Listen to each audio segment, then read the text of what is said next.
Karl's Inky Passover. Just what do you think you are doing? Mike, nearly jumping out of his skin, accidentally slamming the cabinet doors shut as he spins around to face the voice behind him. He had snuck into the kitchen looking for something to eat. Who said you could have something to eat? Asked Karl. Nobody, Mike replied. Then why are you going through my kitchen cabinets? Because I'm hungry. Well then, maybe you should study for your spelling test this week. Don't you think? Yes, I will, Mike assured her. I don't know what it's going to take to get it through that thick skull of yours, but you had better get it together. There will be no extra anything until you do. Mike quickly replied yes ma'am and eagerly heads towards his room, hoping that Karl doesn't say anything else. He rounds the corner and slips into his room, breathing out a sigh of relief that he didn't get in any real trouble. He turns his FM clock radio on just loud enough that he can hear it, but nobody could hear it from his bedroom door. We don't listen to secular music. Karl grabs a Pepsi from the fridge and cracks it open. The pop of the can and her pouring it into her tall glass full of ice might as well be as loud as rain pouring in the forest.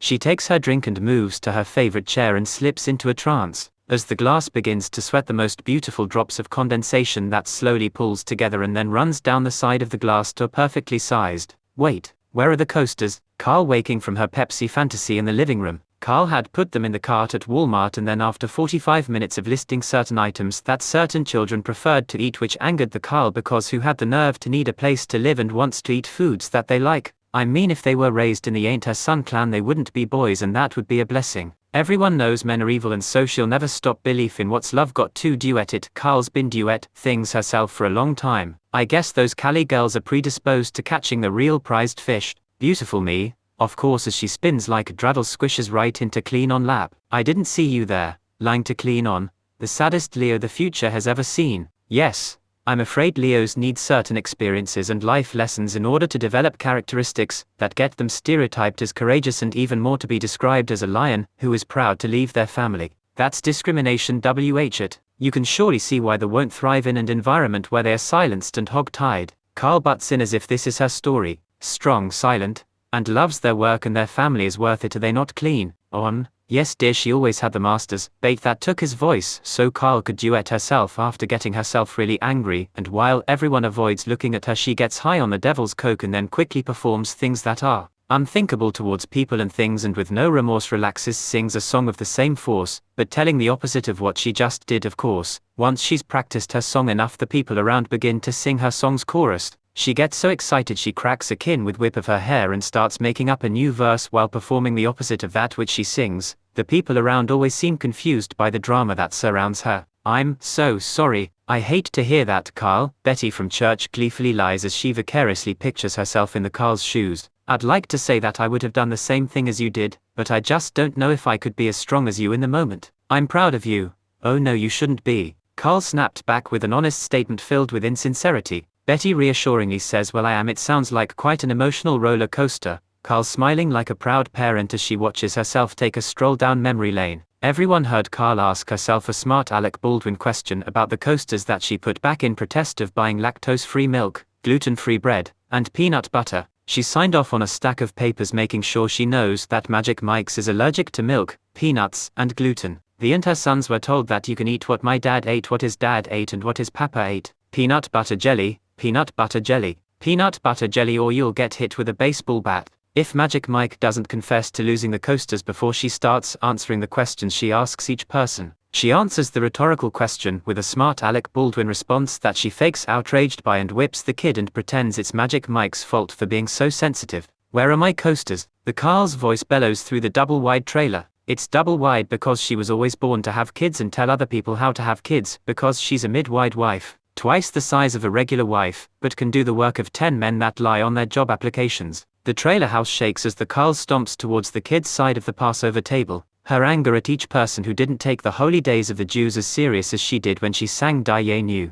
Everyone begins to look around as if more people are going to step forward out of the group and start singing in unison with the Karl, like some church groups were doing at shopping malls. Karl had read about the youth group at church doing a flash mob, and while it wasn't her circus she started in singing Die Nu, Die Nu, Die Nu, Die Nu, Die Nu. Repeat, 1. Ilu Hotsinu Mitzrayim, Hotsinu Mitzrayim, Deinu. Refrain 2. Ilu Nathan Lanu et Hatera Deinu. Right as Karl finishes singing her duet, she pulls her top off and jumps on her brother in law, and before he can throw up she flops onto her daughter's boyfriend, who seems to enjoy the very bizarre Jewish rendition of the modern flash mob that she claims to have read about on's video. To distract from the craziest shit a person could see, she begins to look for her trusty scapegoat Joe Nate. She always skips At Least Shia, maybe Karl's earnest desire to be viewed by At Least Shia in the same light as At Least Shia views her rant. Maureen, Clean On's sister Maureen, is the only person Karl had seen stick up to her mother Arlene. Karl has been living in the shadows of Maureen for over a decade now. The parents of her man-slave, Clean On, were Mormons but became Levites. When they left the Mormon church, they hoped that it might be a more pleasant life to move to a Christian community in the desert. That's where Karl met Clean On.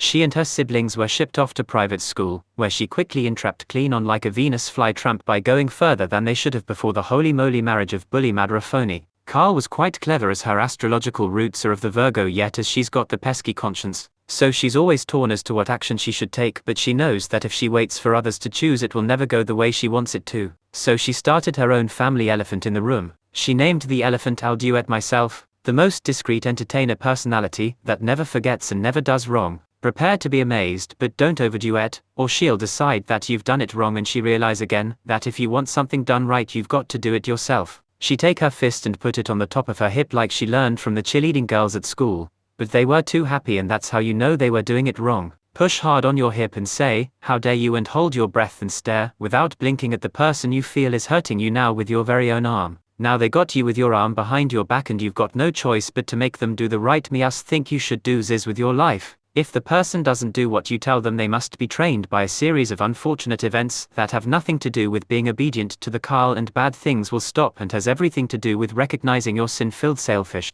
ways as you exercise your free will, trying to find your purpose in life. This to the Kraken mean war, as you look just like a orca killer whale. Well, we'll see, says the Karl as she dumps a hot pot of doubts and nope soup on your hopes and dreams you showed her in confidence. You got to be more confident, the coach implored Magic Mike to believe a little more in himself. Adman Ellis was a walking, talking embodiment of the words he's telling. At first glance a person might think he was a computer geek. He probably was. At second look a person might think this computer geek has poor eyesight and has got to be almost 100 lbs overweight. Nobody would stop a person and say they were wrong, but at third long investigation you'll find a slurred speaking, highly motivating, stern sounding encouragements constantly flow from out of his mouth. Come on backwards K, you're better than that, he yelled as Magic Mike walked his second batter. Time. Adman yells to the ump and jogs onto the field all the way to pitcher's mound, where Magic Mike, looking defeated with a strong attitude that said whatever, I don't care, while obviously caring way too much about the wrong things and also caring what Coach Adman thinks. What's going on, champ? I know that it feels good to shock everyone with comeback victories, and you're trying to let us fall behind for another comeback win, right?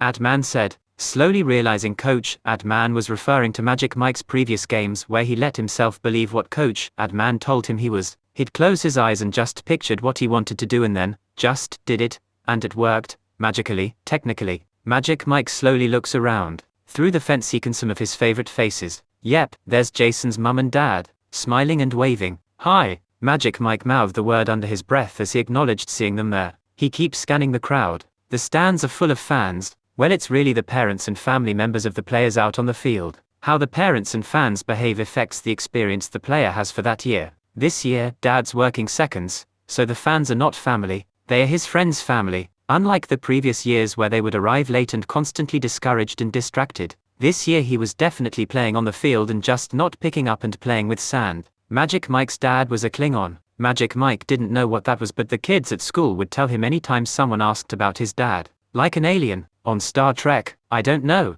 Where are you from? Utah. Yep, that's definitely an alien sounding place. So Klingon is the male version of a boob, except it's just one. So it's not like a dick and it's not happy or sad. So it's rare, but you may have heard of them. The Outback Jihad Brokeback Cowboys, only like, to MT Dew and Titty Fuck 'em. Now don't get them confused with the American cowboys. These here are Aussies and they're from the land down under. Not the underground slave trade of the rich and the famously gay.